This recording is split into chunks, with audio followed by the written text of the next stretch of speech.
itself, okay? So sometimes the prophecy that is prophesied in some of the prophet books is good for that immediate time, and it is speaking of something more symbolic for a future time, okay? And in the case of Babylon, there was literally a kingdom called Babylon that was to fall. We'll read about that in Jeremiah 51. But there is a symbolic aspect of Babylon that we know falls at a later time. Some people actually believe that Babylon itself needs to be rebuilt for it to fall in the tribulation period. I don't know how long it would take to build a city, New Babylon, unless it was a 15-minute city, and they really worked hard at it, Brother Dave. Could be. But I don't really believe that. I don't personally see that Babylon will be rebuilt, not the city itself. I think the Babylon that we're seeing that's fallen in the book of Revelation chapter 18 is not literal Babylon. We read about that in Jeremiah 51, and it literally fell. Remember on that night that Belteshazzar was having the impious feast and using the Lord's vessels out of the temple, and the finger of a hand came and wrote on the wall, "Your kingdom is finished." All right, that was the end of Babylon. All right, it was destroyed, and that was what Jeremiah was prophesying in Jeremiah 51. But again, it also uses language that is very much related to what we read about in the time of the tribulation period found in Revelation. So Babylon will fall again, but I don't think the literal city will fall again because it's no longer there, and I don't think it's going to be rebuilt. But I think symbolically speaking, or spiritually speaking, we're really dealing with what Babylon represents. Okay, so that being said, you have to understand, though, when we talk about prophecy, everybody that teaches prophecy acts like this is the way it's going to be, and they know for sure. I mean, I guess that's the, you kind of come to thinking things, and you want to teach it like you know.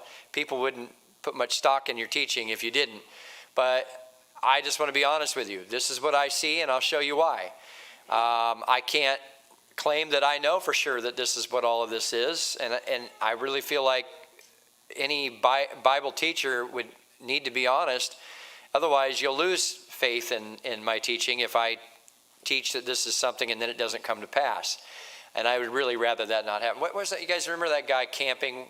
Was it Harold Camping? Remember him? He was on the family radio for a long time. And if you ever listen to him, he has the real kind of slow and drawn out voice. And sounded like he was, on his last leg anyway.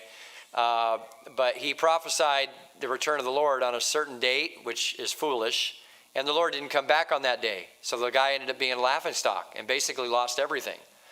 We have to be real careful about this kind of thing because, we make it seem like we know. And the Bible warns us and tells us, in that day when it happens, read the scripture and then you'll know this is it. So it may or may not be something that we can truly fully understand. I even mentioned yesterday at Sister Robertson's. All of my Bible teachers and the teachers that I remember, even if I didn't sit under them, for instance, I listened to a series of lessons. Where's that guy's name? He was at Roy Reed. Brother Roy Reed had a series of lessons he taught on the last days. And they were old tapes, so they're hard to hear, really, really low. You have to put some headphones on and almost just kind of like space out of what's going on around you and get used to the way it sounds, almost to be able to hear what he's saying because the audio is so bad anyway. So it takes a little while for your brain to adapt to picking up and receiving this information. But I listened to, this is back in the 80s. And he had some really interesting points. But the thing is the 80s have come and gone. And what he was teaching that these things mean, he was teaching based on what he knew around him, expecting that the Lord was coming back in the 80s. And the Lord didn't come back in the 80s, and now we're quite a bit further down the road, and now you can see for sure those things that he was teaching are not what he was teaching they are, because things have changed and we've gotten closer to the date, of course. So I'm going to teach you things. I'm going to show you why, but for me to tell you that this is exactly it, I would be a fool to do that. So you can argue and debate with me if you want. I don't mind. I don't care. You don't have to believe what I'm saying or think it the same way I do, because I've known too many people to teach it too many different ways, and they all want to act like they know the answer. So I just think that's not very wise to do. So I'm going to show you what I think. Now, the king, he has this vision. Daniel interprets it. Now, here's what it was, verse 32. The image's head was of fine gold, and it goes on down. The breast was breasts and arms of silver, the belly and thighs of brass, his legs of iron, his feet part of iron, part of clay. Thou sawest till a stone was cut without hands, which smote the image upon his feet that were of iron, clay, and brake them in pieces. All right, and then you move on down, and the interpretation is this, okay? Verse 37, Thou, O king, art a king of kings, for the God of heaven hath given thee a kingdom, power and strength and glory. All right, and wheresoever the children of men, okay, thou art this head of gold, verse 38 says. After thee shall arise another kingdom inferior to thee, and another third kingdom of brass, which shall bear rule over the earth. And the fourth kingdom shall be as iron, for as much as iron breaketh in pieces and subdueth all things, and as iron that breaketh all these shall it break in pieces and bruise. And whereas thou sawest the feet and toes, part of the potter's clay and part of the iron, the kingdom shall be divided, but they shall be in it of the strength of iron, for as much as thou sawest the iron mixed with miry clay. And as the toes of the feet were part of iron, part of clay, so the kingdom shall be partly strong and partly broken. All right, now, so here's the deal. We have an image, and this image represents kingdoms. All right, starting at the head, you are the head of gold. And he says, because you're a king of kings, Nebuchadnezzar, Babylon is the representation of this image. Starting with the head. That's how we recognize people. We recognize them by their head. And so even though the breast and the arms are of silver, and that is the kingdom of Media Persia, you don't recognize somebody by their arms and their chest. You don't recognize them that way. So we're not going to recognize this world empire or these Gentile empires by Media Persia. We're not going to call it that. We're not going to refer to it that way. The Bible's not going to refer to it as such. When we get down to the thighs and the legs, or the stomach and the thighs of brass, that's going to be Greece. But we aren't going to recognize somebody by their stomach or their thighs, all right? Well, I mean, some people might have a stomach big enough, you know, in your circle, you might be able to recognize them, right? Jeez, he liked that one. You know anybody like that? Hopefully not. Oh, you do? All right. Well, don't tell us who they are. But usually you don't recognize somebody. You don't look at somebody's stomach and go, oh, look who's coming now. Usually you don't do that, okay? And then even though the legs represent the kingdom of Rome, you don't usually recognize somebody by their legs. You don't look down at somebody's legs and go, oh man, I know who that is. You don't usually do that. You usually recognize them by their head, all right? By their face, by their head. And that's the way this is. This image represents Gentile empires, starting with Babylon, all right? Nebuchadnezzar and Babylon. And so in recognition, the Bible is going to recognize these Gentile kingdoms as the kingdom of Babylon. All right? And the other reason for that is not only because that's how you recognize them, but that's where all of the influence and the information for the rest of the body comes from, is from the head.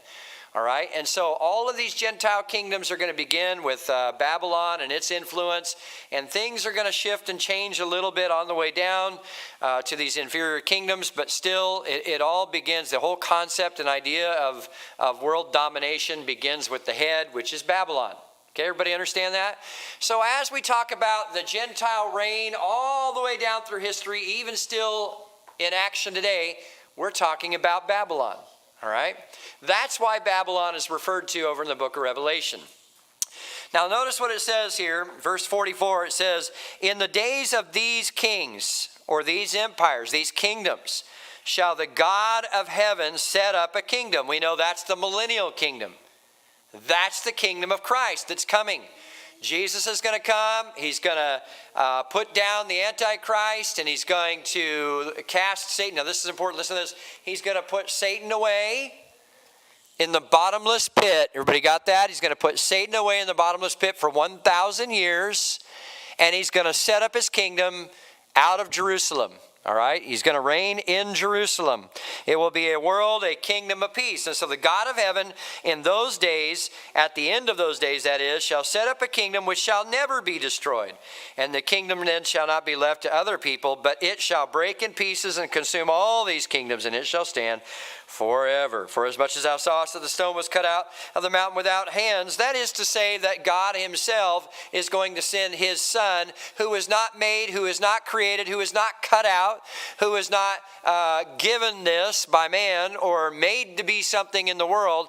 He is, he always was, he's from the beginning, and he will always be, all right? Without beginning and without end. He's eternal. Christ, made without stone, or that stone, cut out without hands, and that it break in pieces the iron, the brass, the clay, the silver, the gold, the great God has made known to the king what shall come to pass hereafter, and the dream is certain, and the interpretation thereof sure. Now, trying to move through this fast, one, because we've already done it, two, because I really mean to get somewhere else today, okay, in this. So, that being said, turn your Bibles now over to the book of Revelation, and I do want to... Now, again, take this as you will. I'm going to tell you what I think. I like to try to clarify that when I teach something that I can't be absolutely 100% certain of. I can be certain of what I'm reading in the Bible. I can be certain about what's going on here. I can be absolutely certain of that.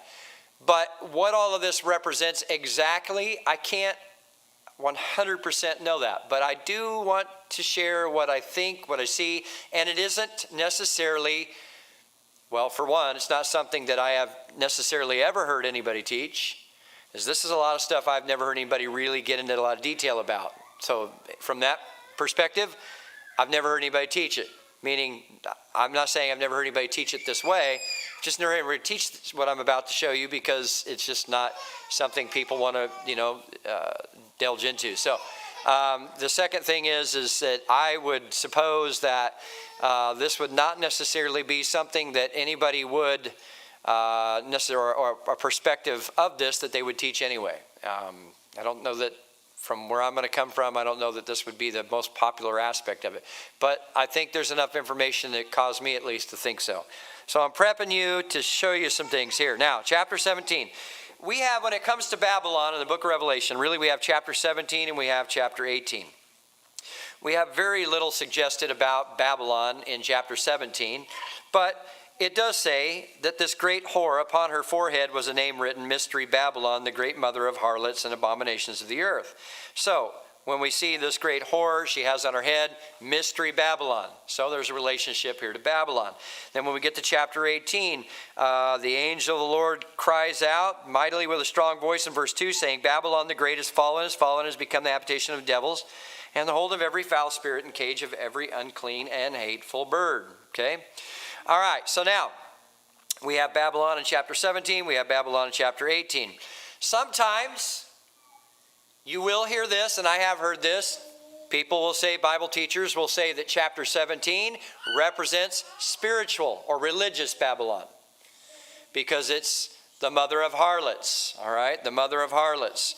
And a lot of times then, and in the past, you've always heard, or might have heard referred to the Catholic Church, that she's the great whore. The Catholic Church is the great whore. That this is religious Babylon spoken of in chapter 17. And I do kind of tend to agree to some degree with that. I at least remember that Rome was the legs. I mean, we're getting down into the kingdoms. I don't know that this really is the Catholic Church, except that the Catholic Church is rooted in idolatry, paganism. So what we actually have is, we do have religious unity, all right, in paganism, rooted in paganism, going all the way back to Babylon. All right, Babylon was a pagan society. It was an idolatrous nation. They worshipped false gods, all kinds of false gods, and really particular ones for the most part. Okay, so we have idolatry, we have false gods, and we carry that all the way through the Gentile kingdom. So we have religious unity. So religious Babylon. And then they'll say in chapter 18 you have, how do they term it, economic Babylon. I'm trying to think of the actual term they call it, but Babylon and basically economy. All right, the economy of Babylon, the not necessarily, the government of Babylon as much as the economy of it, and how that it's been made rich. The Gentile kingdoms have been made rich through these things, through the building of empires all of these years. Okay, if it comes to me, I'll give it to you. Now, but let's start in chapter 17. There came one of the seven angels, which had the seven vials. Keeping in mind, what we're actually dealing with now is the fulfillment of the stone being cut without hands and crushing the feet of the image and the Gentile dominion coming to an end. Now, I want you to keep this in mind. It's very difficult to remember this, but always throughout the scripture, throughout history, Satan is behind all of this. He is always the opposing force, the head of the opposing force of everything that's good. Everything that's evil, Satan is the opposing force behind that. Always, always, in everything. You don't read it that way, but he's always there. Now, Jesus does give us a little insight to that when Peter says, "Oh, be it far from thee, Lord," when Jesus says that I'll be crucified, or I'll be taken and I'll be put to death. And Peter says, "Far be it from thee, Lord." And Jesus says, "Get thee behind me, Satan, for thou savorest not the things that be of man, but the things or the things that be of God, but the things that are of man." All right? So he recognizes and tells us Satan is the force behind all of this that is in opposition to God. Everything that's going on in the world today, Satan is the force behind it. Satan is not just a figment of our imaginations. He's not just cliche. He's not just a name that we put on evil or bad things that happen in the world around us. He literally is the figure of the evil force of this world. He is behind it. Remember that he is the little g God of this world that has blinded the eyes. Remember that he was the one that was put here, that God put in this world in the original, as the anointed cherub that covered over all of God's creation. Remember that. And Satan rebelled and fell. You have to remember that. You have to keep that in mind. Satan fell from the position that God originally had him in. Now, here we are. Now, has anybody ever seen Satan lurking about? Do you know Satan is an angel? I mean, when Satan was originally created, he was beautiful, and when he was over God's creation, before he fell, and before the fall of man, he was literally to be seen. I mean, remember that Adam and Eve even saw him in the form of the serpent in the garden, right? How many of us have ever seen Satan? Did you ever wonder about that? Why is it that we don't get to see? Why is it that nobody has ever seen Satan? Can you even think of anybody in the Bible, with the exception of Jesus, that has ever seen Satan? Anybody? What do we know about God? Has anybody ever seen God? Brother Austin, has anybody ever seen God? Brother Parker, anybody ever seen God?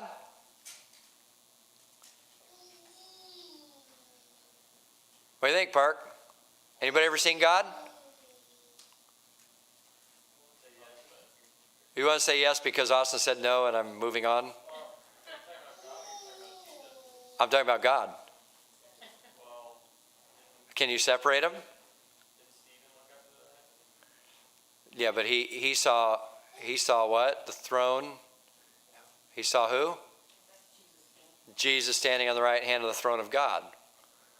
You ask are we talking about, am I asking if anybody's seen God or has anybody seen Jesus? What does the Bible say about if you've seen Jesus?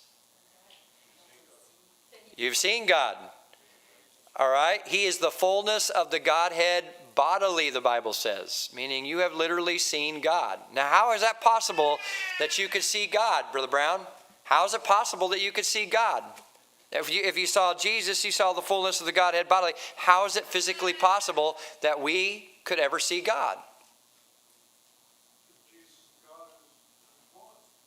Okay, but how could we see God then? If we can, how can we look on Jesus? How can we look on God?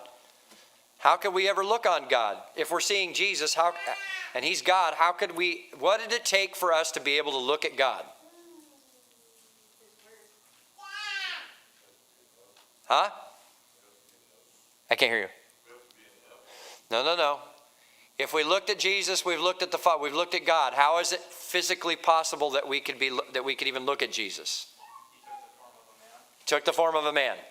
All right? He took the form of a man. That's the only way we could look at Jesus.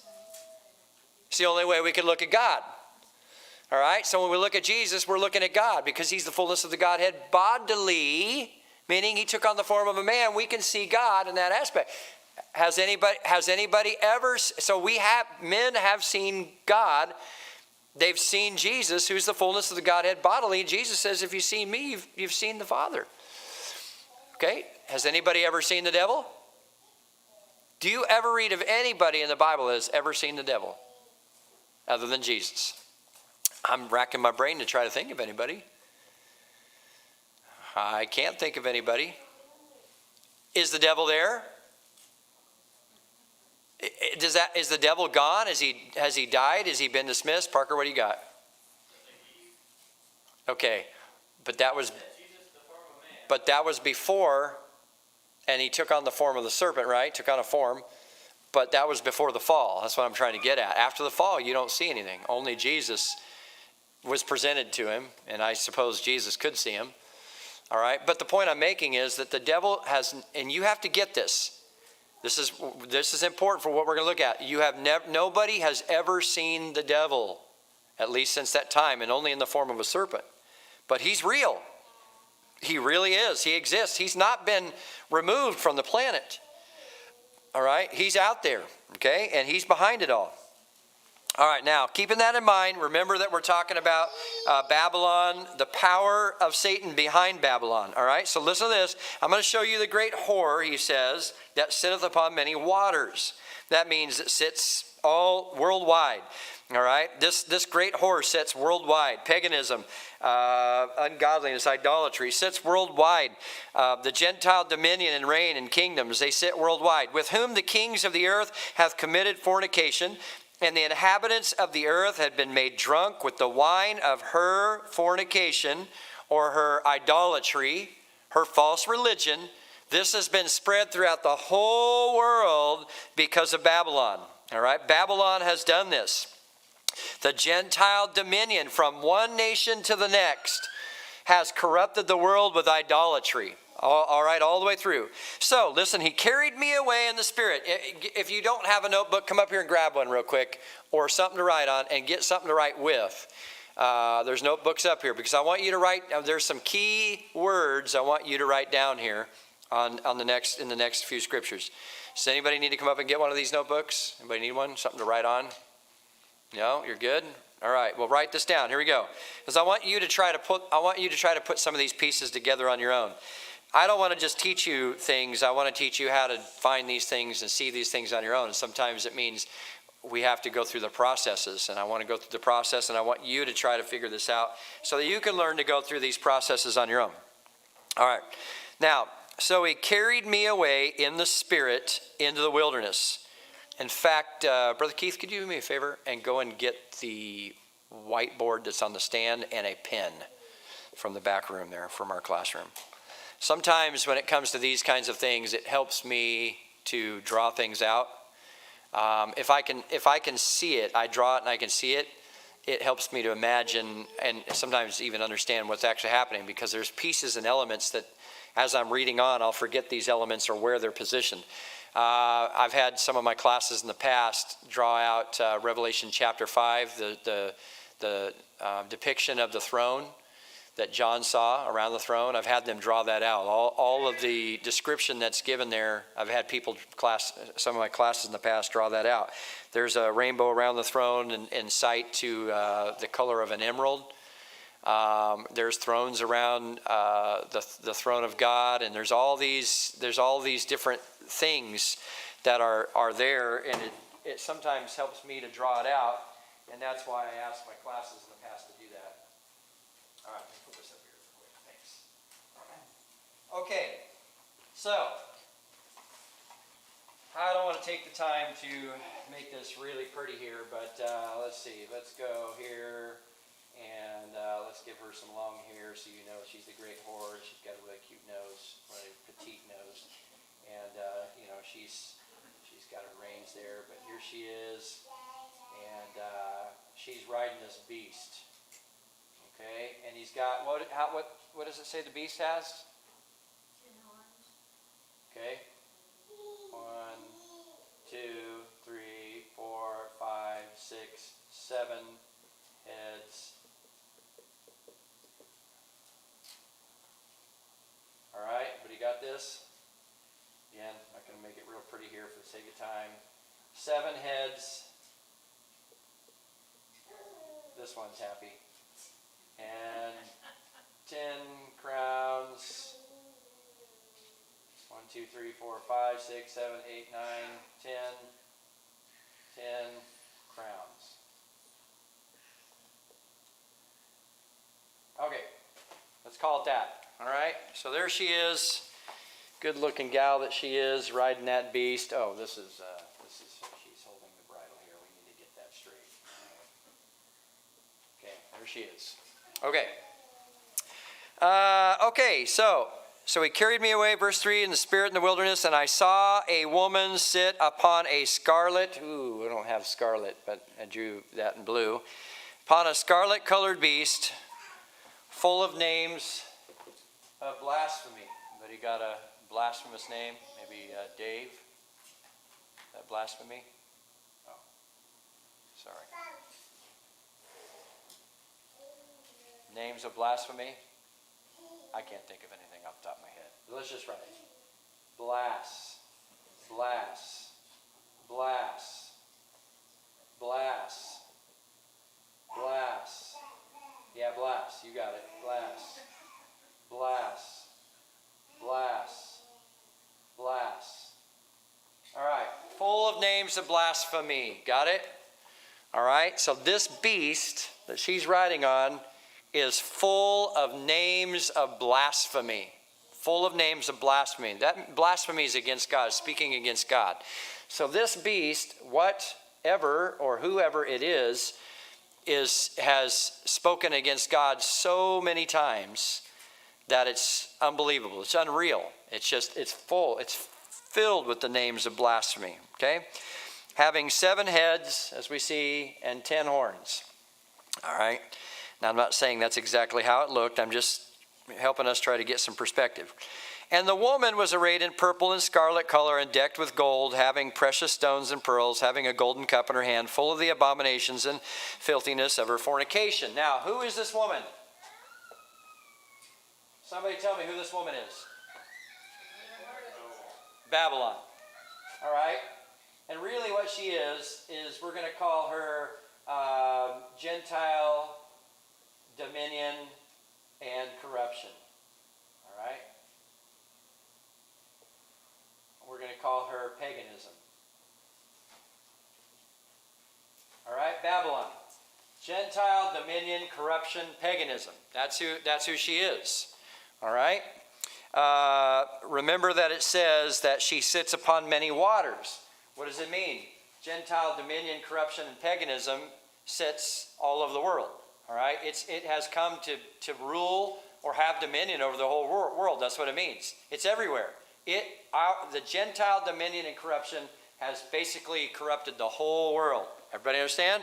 So that's where we're getting. All right? The woman, so Babylon, the Gentile kingdoms, dominion, corruption, paganism, that's where we are, by the way, is arrayed in purple scarlet color, decked with gold, precious stones, pearls, having a golden cup in her hand, full of the abominations and filthiness of her fornication. All right? And let's see. Moving on down. Upon her forehead was a name written, Mystery, Babylon the Great, the mother of harlots and abominations of the earth. And I saw the woman drunken with the blood of the saints and with the blood of the martyrs of Jesus. And when I saw her, I wondered with great admiration. All right, everybody. She is drunken with the blood of saints. She is corrupted. She has been made rich. She's decked with gold, precious stones. She's very wealthy. She's been made rich through her abominations and the filthiness of her fornication. She, dominion, Gentile dominion, corruption, paganism, Babylon, the dominion of Gentile kingdoms in the world down through the ages, has become drunken with the blood of the saints and with the blood of the martyrs of Jesus. She's done this. Okay?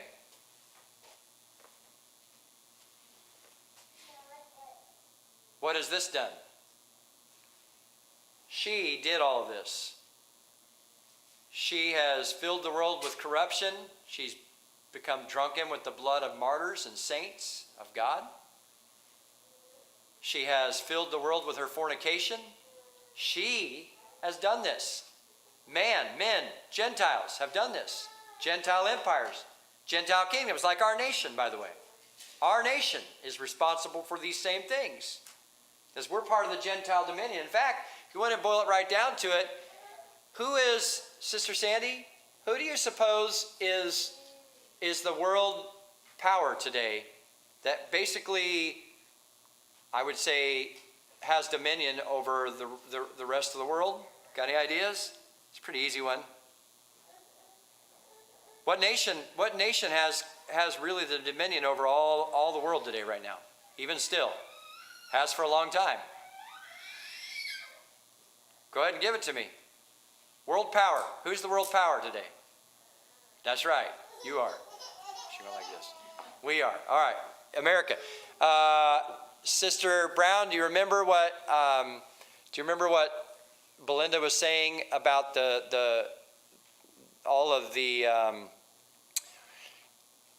the responses on some kind of social media about what's going on with America? And there was a guy from South America that responded and was really upset about it and was basically frustrated and really responding to this quite a bit about how bad it was for America to be doing the things that it's doing. And somebody asked, "Why do you care? You're not even an American." Remember what she said his response was? Do you remember that discussion? His response, this is a man from South Africa. I said South America probably. South Africa. His response to "why do you care?" The question was, "Why do you care? You're not even an American." His response is, "Because America controls every other nation in this world and everything that happens with our nations. If America sneezes," this guy said, "if America sneezes, the whole world feels it." That's what he said. This is a man from South Africa. He's saying that if something happens in America, it affects the rest of the world. And then I went on to say, you know what's even more interesting than that? Who do you think is the forefront or the forerunner? Where do you think in the United States of America everything happens first and then plays out in the rest of the country? California.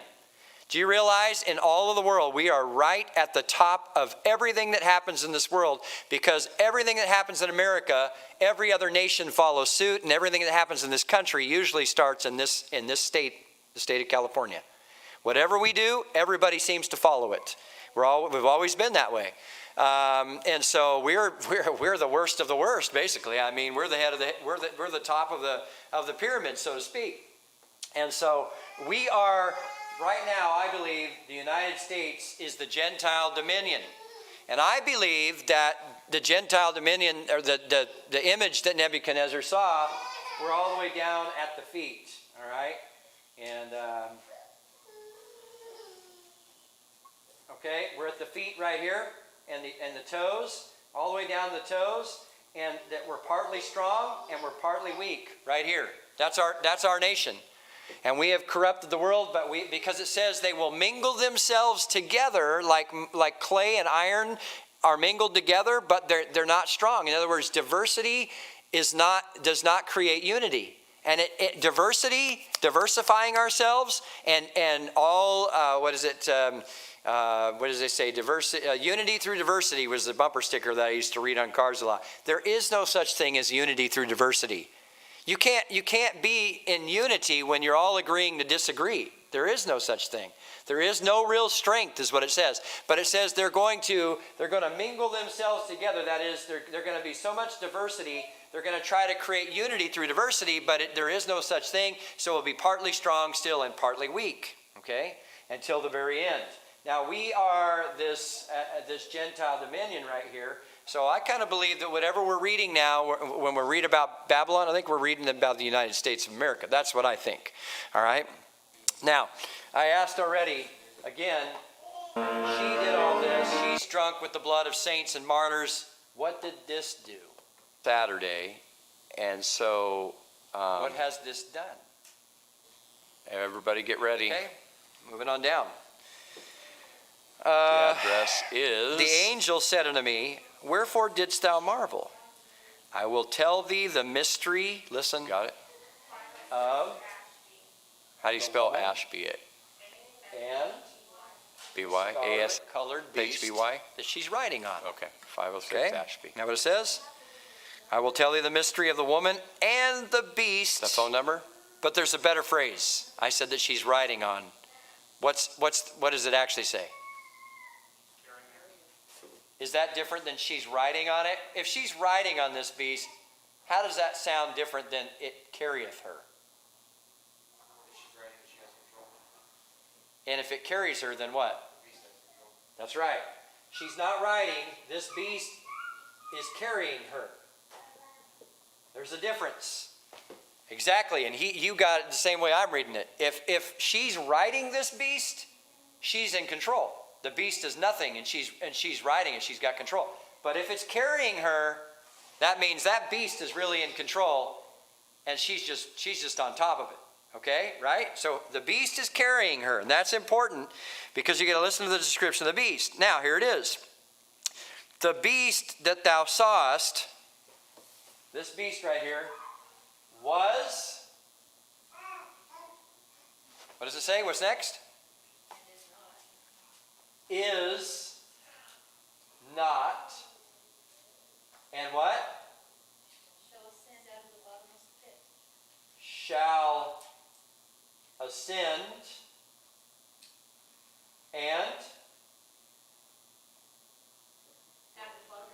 and what? Go into perdition. Brother Bush, perdition.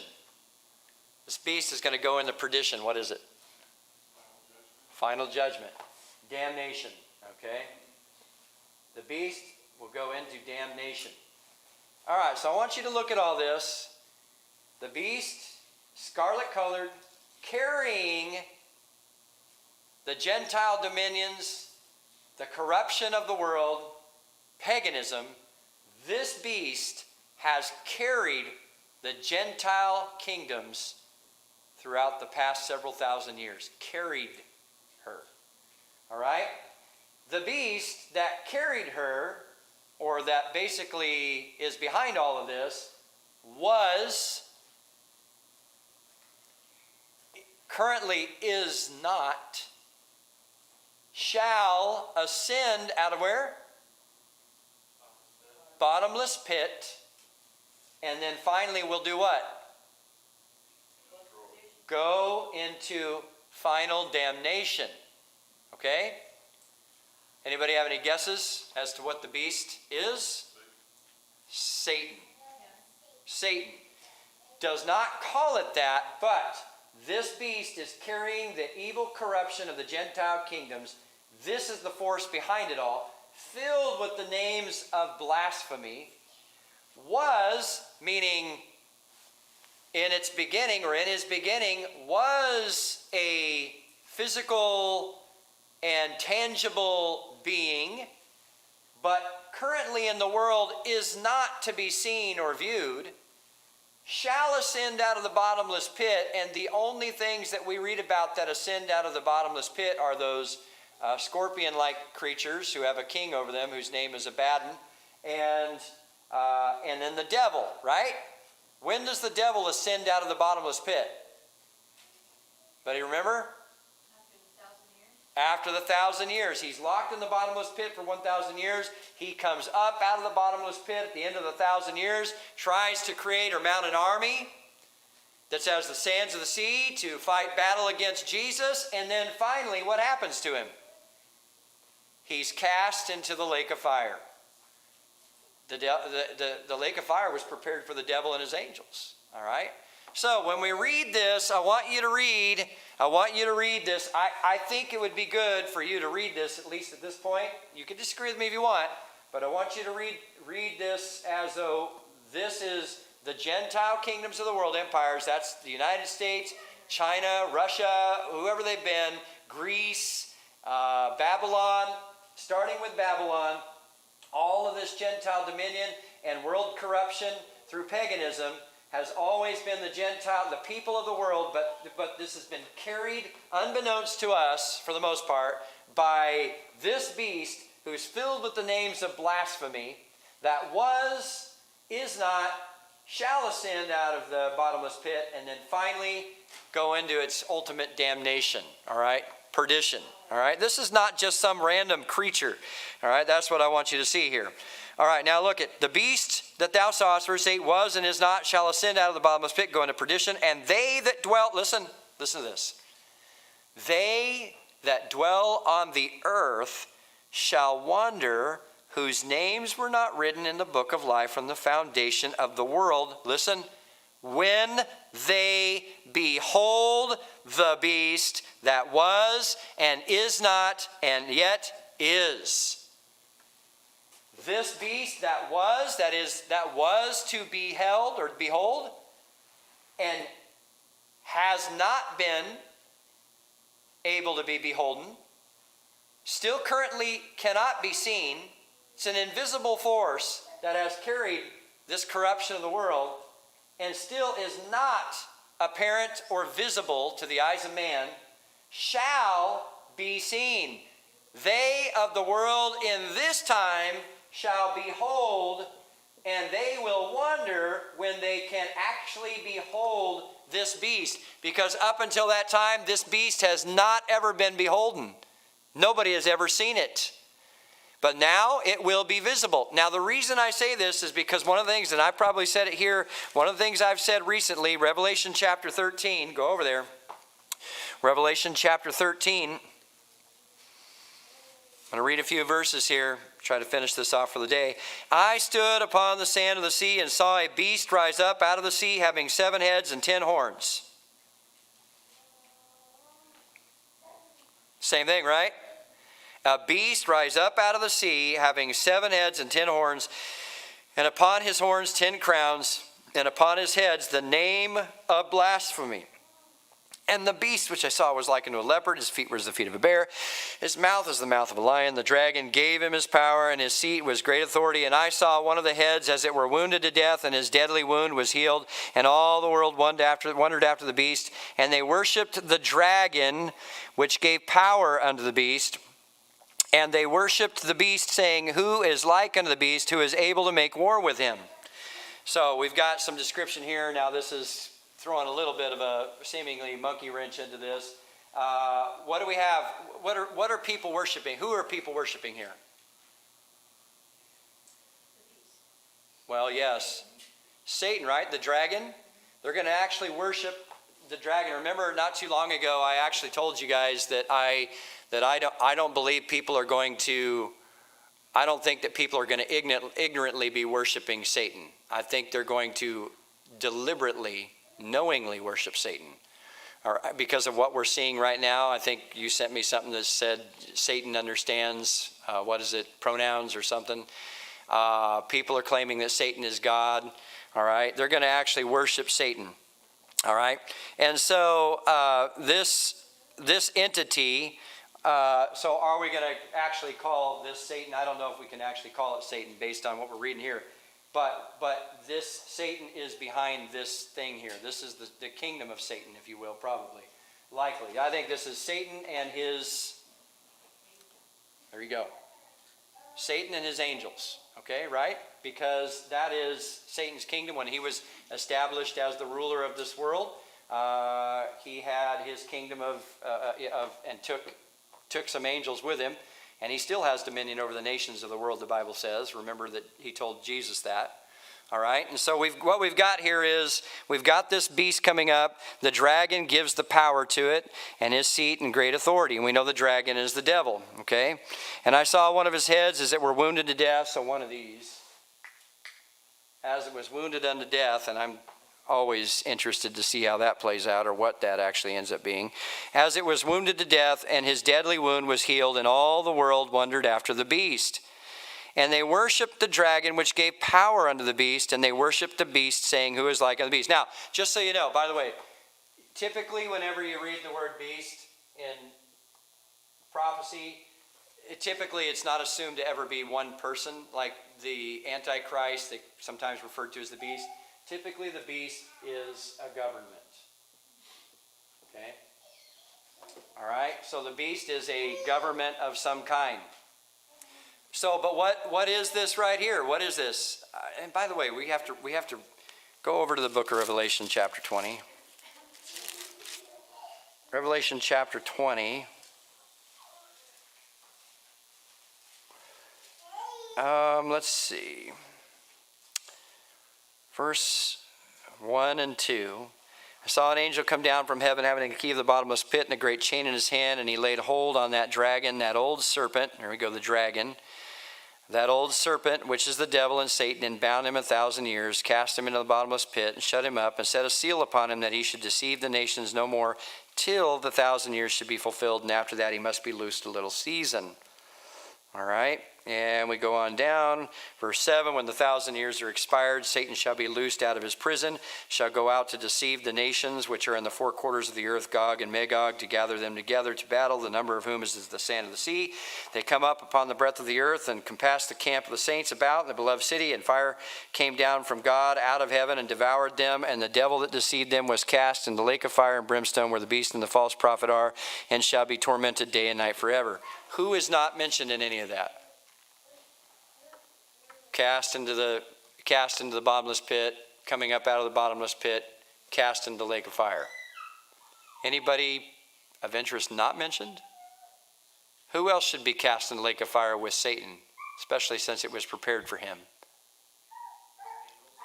The devil and his angels. Okay, right? It doesn't say here, but are his angels cast down, those that are with him now? Are they cast down with him? Do they come up out with him? Do they work with him to try to create this battle? And are they cast finally with him at the same time into the lake of fire? So, does it? Not that. Right, it was prepared for the devil and his angels. That's all we have. Yeah, Brother Brock. It does say in verse 14, death and hell were cast in the lake of fire. Okay. Well, hell is just the prison. Where the everything that dwells there, right? Will get cast in the lake of fire. which we don't at this point know what that. We know that souls are there. So, interesting thought. Okay, so this beast is what? It's government. Okay, it's carried her, but what government has carried her? The Gentile dominions and kingdoms. Huh? No. Ours is here. People of the world. What is this? And I've also taught this before. Every nation of the world, according to the book of Daniel, or seemingly out of the book of Daniel, has something behind it. It's always been behind it. This is a government or a kingdom. Whose kingdom is it? Satan's kingdom. And what is Satan's kingdom? Satan and who? His angels. And when you read the book of Daniel, we don't have time to do this, but when you read the book of Daniel, you're going to find that every nation of the world seems to have a demonic influence behind it, a named angel of some sort, except the nation of Israel, and Michael was its angel behind the government. Okay? Michael, because Michael fought with the dragon and his angels. All right? And so Obviously, this is the government or the kingdom of Satan. So how much of Satan is going to be visible? I mean, if the beast, they behold the beast, what are they beholding? What do you think people are going to see? I mean, this is just what I'm bearing out. Was, is not, shall ascend, go into perdition, damnation. This is Satan's kingdom here. Satan and his angels. We're talking all of that is going to be visible to the people in this time, I believe. All right? It says God was to set his kingdom up out of Jerusalem. That's right. Well, okay, so there's more to this that I want to get to in the second half of 17. We don't have time for it, okay? Because mostly what I want to show you is that this is expendable. The Gentile kingdoms are expendable. That's going to fall right here. This is going to remain. It goes on to talk about the beast. The beast destroys this. So who or what is it that destroys Babylon, that corrupted the world with her paganism? Who or what? This does it, because she's expendable. What he does, or what they do, or what that kingdom does, is finds another pansy, or what do they call it? Patsy. That's it. Another patsy.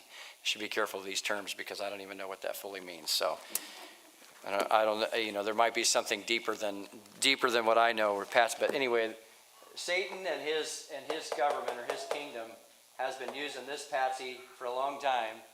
But in the last time, he's going to find a new patsy. This one's going to be destroyed.